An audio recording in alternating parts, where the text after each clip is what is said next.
আজকে আমি রান্না করব হাঁসের ডিম দিয়ে ছোলার ডাল। প্রথমে আমি হাঁসের ডিমকে সেদ্ধ করে নিচ্ছি। এবার পরিমাণ মতো ছোলার ডাল আমি প্রেসারে দিয়ে সেদ্ধ করে নেব।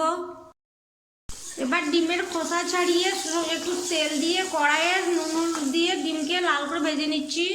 এবার কড়াইয়ে আর একটু তেল দিয়ে দিচ্ছি 5 ফোড়ন, দিয়ে দিচ্ছি হিং, পেঁয়াজ বাটা, আদা রসুন বাটা, কাঁচা লঙ্কা বাটা। ভালো করে মশলাটাকে ভেজে নেব। মশলা ভাজা হয়ে গেছে, এবার দিয়ে দিচ্ছি কাঁচা জিরে ধনের গুঁড়ো, হলুদ গুঁড়ো, টমেটো আর তেজপাতা দিয়ে আর একটু ভালো করে ভেজে নেব। দিয়ে দিচ্ছি সেদ্ধ করা ডাল